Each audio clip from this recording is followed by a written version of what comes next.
신약 통과가 되더라도 주가는 조정을 좀 받을 거예요. 단지 가 지금 300% 넘게 올랐고요. 다시 주가가 지금 눌림목 후에 39,000원까지 도달했다가 지금 신고가 돌파를 앞두고 있거든요. 올해 이제 주목해 볼 만한 기업 퍼포먼스 쪽에서 좀 말씀을 드린다면 를 준비했고요.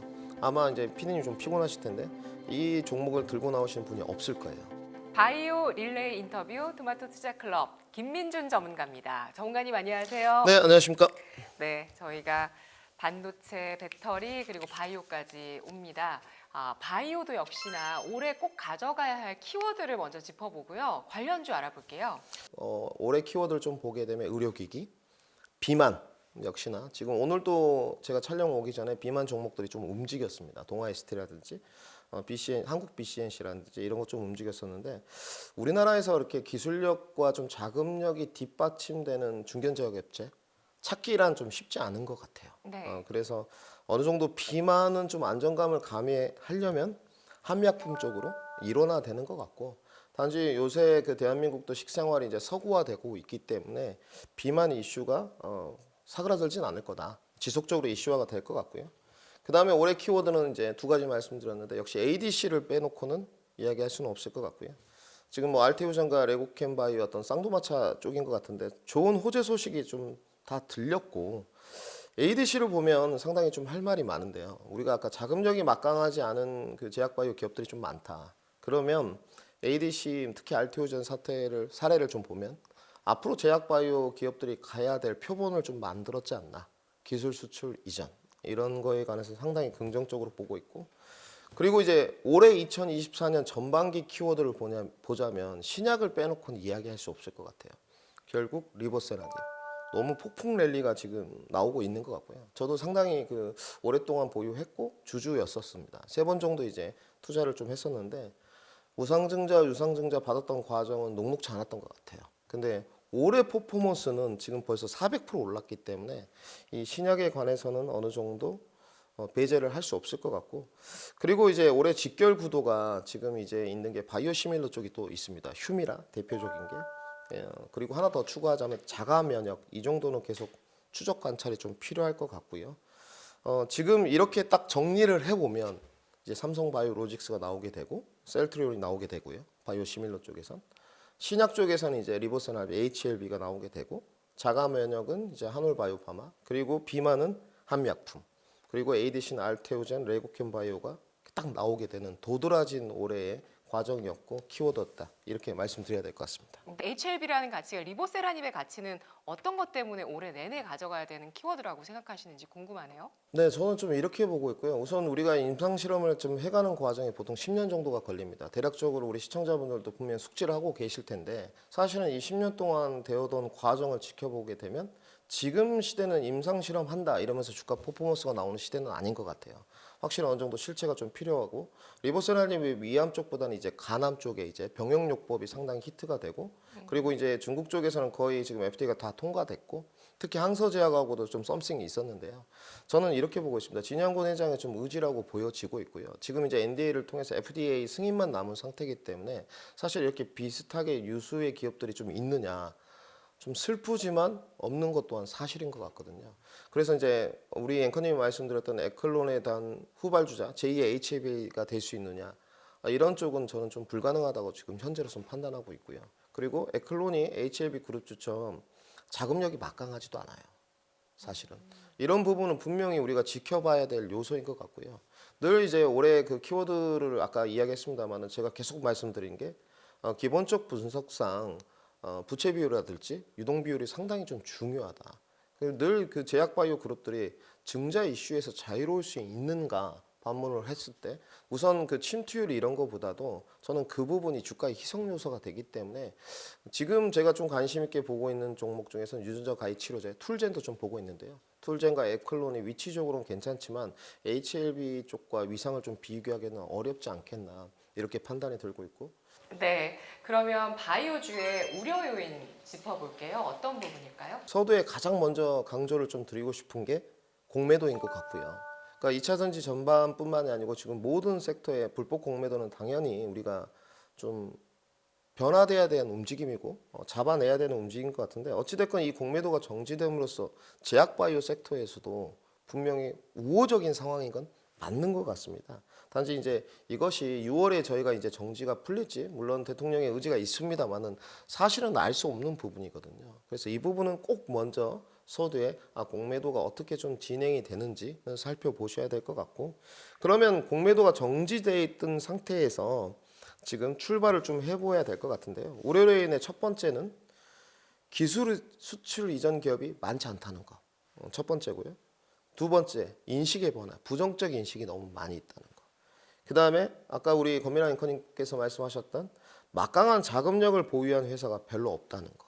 그리고 특히나 이제 오리지널 특허 만료 후 이제 바이오시밀러 갈 때 이 한 자리를 차지할 수 있는 기업이 극히 제한적이라는 것이고요. 뭐 대표적으로 이제 휴미라 같은 경우 셀트리온의 셀트리온과 삼성바이오로직스의 이제 유플라이마, 하드리마가 있을 정도고요. 사실은 나머지 거는 좀 뽑기가 쉽지 않거든요. 그리고 가장 제가 강조하고 싶은 건 다섯 번째입니다. RMPV라는 건데 사실은 이런 부분은 경제방송에서 잘 다루질 않아요. 한 번도 다룬 적이 없는 것 같고 제가 이 토마토 온 지 지금 4년 정도가 됐는데 한 번도 다룬 것을 못 봤습니다. 이 RMPV를 좀 말씀드리게 되면 그 성공 확률을 이제 반영한 위험 조정 순현재 가치라는 건데요.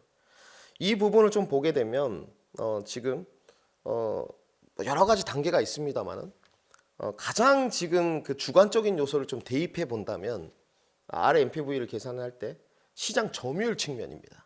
이 부분은 굉장히 자의적으로 좀 늘 수 있는 부분인데 그러면 RMPV를 자의적으로 시장 점유율을 대입해서 계산한다면 기업에 좀 우호적이지 않겠습니까? 근데 RMPV를 제시한 기업이 기업에 유리한데도 불구하고 없다는 거. 이 부분은 좀 씁쓸하고요. 대표적으로 이제 중견제약업체에 관해서는 연구원들이 제시하긴 합니다. 자기들의 네. 증권사 리포트를 보게 되면 연구원들이 제시를 하지만 원래는 RMPV를 기업에서 제시해야 되는 지표인가요? 그렇죠. 더 좋죠. 왜냐하면 아까 말씀드렸죠. RMPV를 계산할 때 주관적인 분명히 요소가 있는데 네. 대표적인 게 MS, 시장 점유율입니다. 내가 갖고 있는 우리 기업이 갖고 있는 신약, 내가 개발하고 있는 신약에 대해서 앞으로 시장 점유율이 어느 정도 될 것이다를 좀 주관적으로 평가하거든요. 그러면 해당 기업에서 상당히 좀 우호적일 수 있죠. 근데 그것을 제시를 안 해요. 지금 대표적으로 제시한 기업은 SK 바이오팜이 지금 전자공시실에 게시를 해놓은 상태입니다.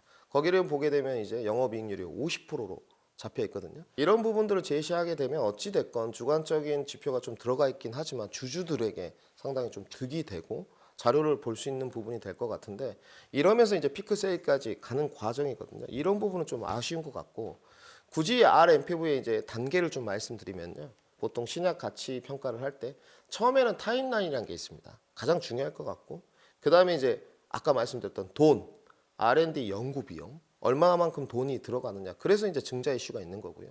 그리고 계속 진행됐을 때 성공 확률이 얼마나 되느냐. 임상 실험이 이제 단계가 1상, 2상 올라갈수록 성공 확률이 떨어지고요. 성공했을 때 과연 이 제품이 피크 세일스까지 언제까지 얼마만큼 갈 것이냐 추정을 하고 그다음에 이제 피크 세일스가 지나면 세일스 커브 추정이 또 어떻게 되고 가장 중요한 게 이제 현금 흐름 마지막으로 할인율. 제가 이제 대략적으로 정리한 건 7단계로 저는 이렇게 추정을 해서 했는데 이 부분을 제시 안 한다는 것에 관해서는 좀 아쉬운 부분이 있고요. 그러면 바이오주의 기대 요인도 알아볼게요. 어떤 게 있을까요?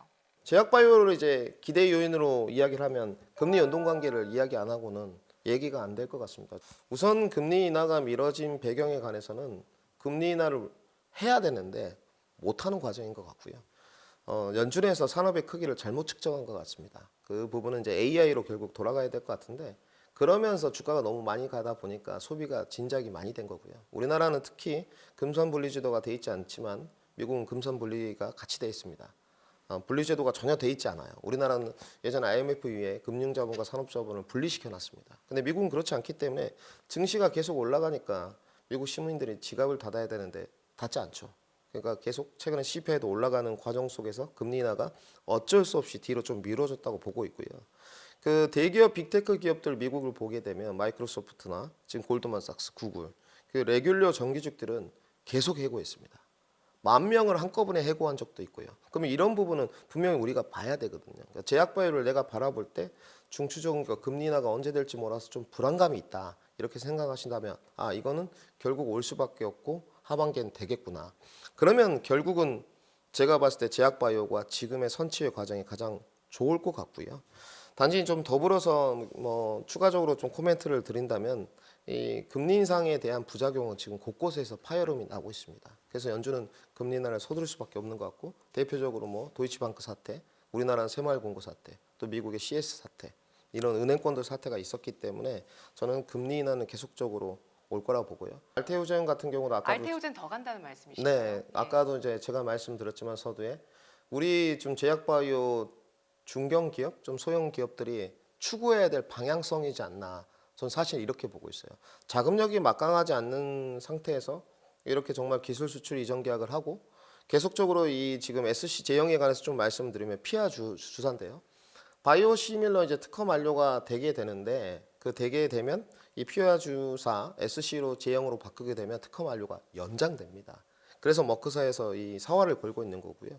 사실은 머크는 이제 25년 키트루다 SC 출시 이후에 28년까지 약 40조 원입니다. 지금 매출액 중 50%를 그 전환하는 것이 목표였거든요. 근데 더 속도를 좀 높이고 있는 쪽이고요. 그렇다면 지금 그 알테오젠 입장에서 보면 키트루다 SCA 품목 독점 계약 변경이 됐는데 변경 후에 수취할 수 있는 로얄티, 목표 매출, 마일스톤 더 빨라질 수밖에 없기 때문에 지금 주가가 반응을 하고 있는 거고 지금 주가가 V자 반등을 좀 했습니다. 근데 증권사에서 목표가를 30만 원 정도로 내기도 했는데 30만 원까지는 모르겠지만 추가적으로 금리 인하까지 중추적인 어떤 매크로 변수가 긍정적으로 변화한다면 더 속도는 날 것 같고요. 올해 전반기까지 이러한 그 특정 종목에 대한 쏠림은 좀 진행될 것이다. 셀트리온과 삼성바이오로직스 누가 위너가 될 것인가 이 질문을 또 준비해봤는데요. 전문가님. 저는 자신 있게 삼성바이오로직스라고 보고 있고요. 그 셀트리온에 관해서 나쁘게 보지는 않습니다.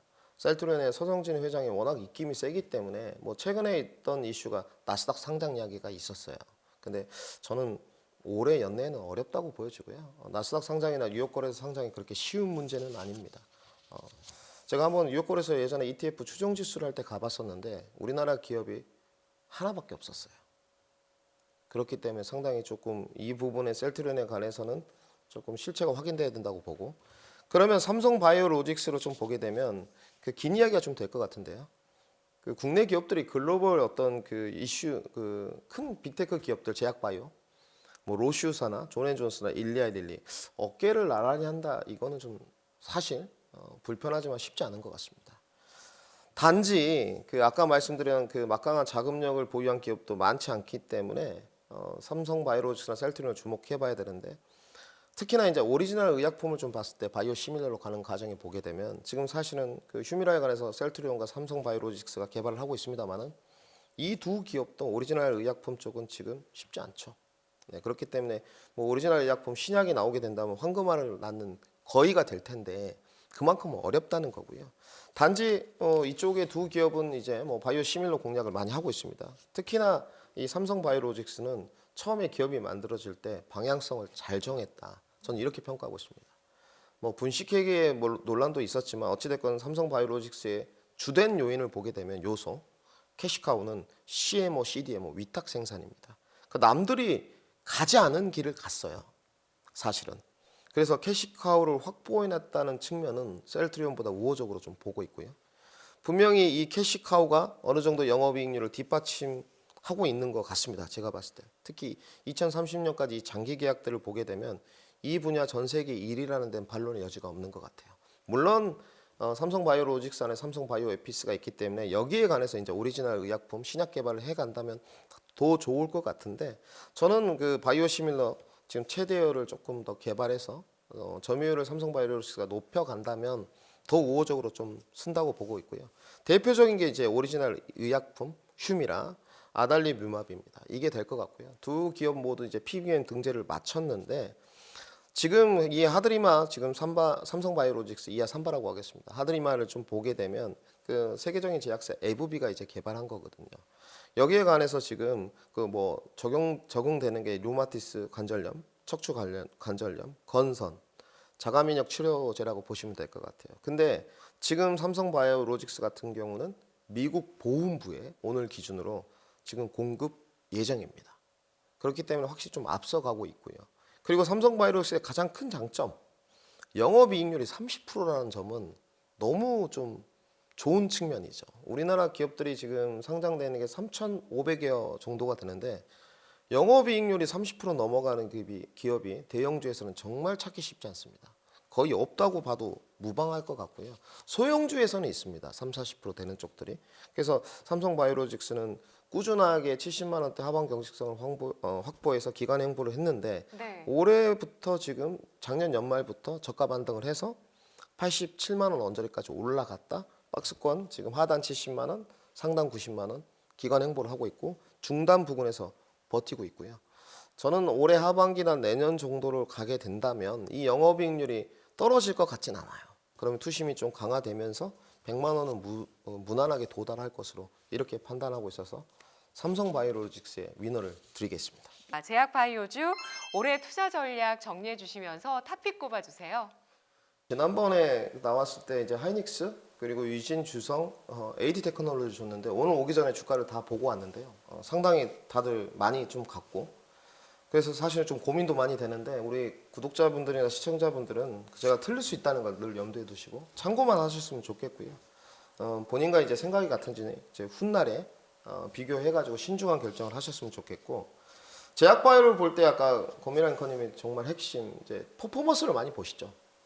인간 생명 연장의 꿈은 영원하다. 이런 쪽인데 사실은 뭐 이슈가 될 거나 주가 견인차 역할을 하는 요소들은 많습니다. 뭐 PBM 등재, 밸류, 실적, 중견제약업체 등등이 있는데 제약바이오의 가장 큰 건 뭐냐? 뭐니 해도 모멘텀이다. 이렇게 좀 봐야 될 것 같고요. 전반기는 제가 정리를 좀 해드리면 자가 면역 쪽에서는 적응증 확대를 해가는 한올바이오파마가 지금 300% 넘게 올랐고요. 다시 주가가 지금 눌림목 후에 39,000원까지 도달했다가 지금 신고가 돌파를 앞두고 있거든요. 그래서 좀 보셔야 될 것 같고 근데 이제 한올 같은 경우는 퍼포먼스가 나와서 신고가 돌파를 한다면 좀 보수적인 접근 신약적은 역시나 리보세라지 전반기까지는 HLB고요. 어찌됐건 이제 5월입니다. 다가오는데 통과가 안 된다면 무조건 리스크 관리고요. 통과가 된다면 주가는 타당성이 있을 겁니다. 그래도 상단은 좀 막힐 것이기 때문에 지금부터는 내가 확실하게 투자 관점으로 신약 허가의 통과에 조금 승부수를 띄우겠다. 내지는 차익 실현 관점으로 보시겠다. 정리를 해야 될 것 같고 전반기는 이 두 기업이 좀 차지한다면 하반기는 한미약품이 될 거예요. 그래서 지난번에 제가 안정감 쪽으로 가시게 되면 유진테크 주성 말씀드렸는데 이번에도 역시 하반기 쪽에 안정감을 가미시키실 거면 한미약품이 맞고 여기까지는 너무 식상한 것 같고요. 올해 이제 주목해 볼 만한 기업 퍼포먼스 쪽에서 좀 말씀을 드린다면 에이프릴 바이오를 준비했고요. 아마 이제 피디님 좀 피곤하실 텐데 이 종목을 들고 나오시는 분이 없을 거예요. 아마 제가 예측을 해보건데 그 삼바나 뭐 셀트리온, 한올 좀 넓혀보면 GI 이노베이션 정도는 나올 수가 있는데 에이프릴 바이오를 준비한 이유는 사실은 지금 무상증자한 지가 3개월 정도 됐습니다. 무상증자 이후에 이제 3개월 정도 주가 조정을 받는데요. 올해 이제 APA1에 관한 임상 일상이 남아져 있고 그리고 아까 제가 말씀드렸던 어떤 중견 기업들이 기술 수출을 이전해가는 게 좀 방향성을 보는 표본이지 않나 말씀드렸는데 여기는 이제 빅파마랑 이미 기술 수출 이전 계약이 계속적으로 교감이 오가고 있습니다. 또한 우리 시청자 여러분들이 가장 걱정하시는 부분 기본적 분석상 재무나 실적이 좀 뒷받침되느냐 올해부터 지금 내년까지 흑자가 이미 예견돼 있는 기업입니다. 그래서 올해 주가 퍼포먼스는 무상증자 이후에 주가가 조정을 받고 있기 때문에 지금 촬영하는 시기로 봤을 때 좀 진입 시점이 나오지 않나 보고 있고요. 이 부분이 이제 올해 하반기에 이제 가게 되면 가장 강렬한 퍼포먼스가 좀 나올 것 같고, 그 다음에 제가 가장 좋게 보는 쪽 주가 리레이팅이나 재평가가 필요하다는 기업은 SK 바이오팜으로 보고 있습니다. 그 이유는 어찌됐건 우리나라의 국내 유일 신약 기업 1호고요. 엑스코프리 정에 관한 RMPV를 보게 되면 내년부터 영업이익률이 50%에 육박하는 걸로 돼 있고 아시아 쪽에 이제 나오게 됩니다. 그래서 올해 저가에서 선취를 해서 내년 금리 인하가 시작돼서 내년 시장을 바라본다면 저는 SK 바이오팜이 최대로 본다고 보고 있고요.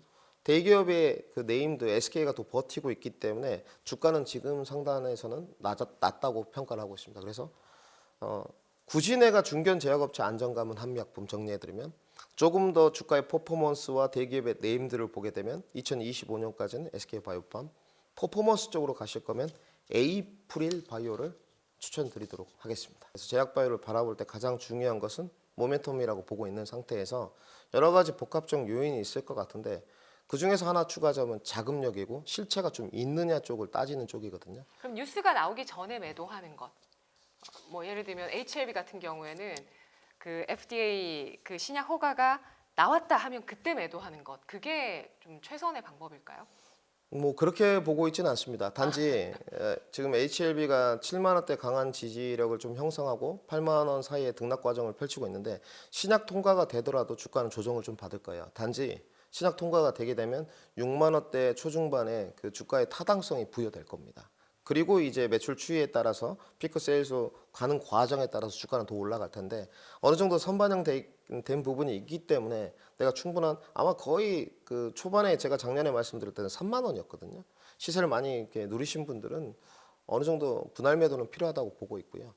SK 바이오팜 같은 경우는 사실은 내년부터 폭발적인 그 실적이 뒷받침된다고 좀 보는 쪽입니다. 그리고 에이프릴 바이오 같은 경우는 제가 말씀드렸듯이 이제 밸류에이션은 높은데 제약 바이오 쪽에 기본적 분석상 부채 비율이나 이동 비율 그리고 실적이 흑자로 쓰고 있는 기업들이 과연 중견 제약 업체를 제외하면 기술 이전이 되는 쪽에서 몇 개나 있는지 좀 살펴봤을 때 저는 에이프릴 바이오가 최대어가 될 것 같고 만약에 하반기로 간다면 사실은 지금 오늘 내려왔을 때 12,000원 후반대거든요.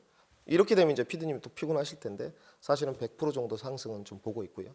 SK바이오팜은 지금 9만 원에서 10만 원대를 달려가고 있는데 내년까지 내가 보유를 했을 때 20만 원 정도까지는 보고 있고 한미약품은 45만 원 전으로 좀 보고 있다까지 정리해드리겠습니다. 하반기로 갈수록 더 우호적인 환경이 조성되지 않겠나. 단지 꼭 말씀드리고 싶은 게 아마 편집이 된다면 지난번 제가 반도체 할 때도 이런 말씀을 드렸어요. 내가 주식을 살 때 저는 되게 옹졸한 사람입니다. 그래서 제 회원 그리고 제 영상을 보는 구독자만이라도 좀 바뀌었으면 좋겠어요.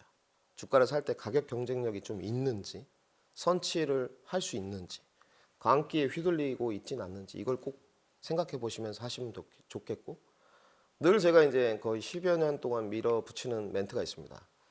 주식은 그래서 늘 소수의 전유물이다. 이렇게 보시면 될 것 같습니다. 네, 알겠습니다. 뭐 바이오주 투자하면 사실 어느 정도 좀 수익을 많이 노리시고 들어가시는 그런 이제 야심찬 계획들이 많이들 있으신데 올해 그런 계획들이 모두 수익으로 연결될 수 있을지 바이오주 흐름 계속 지켜보도록 하겠습니다. 분석 고맙습니다. 네, 감사합니다.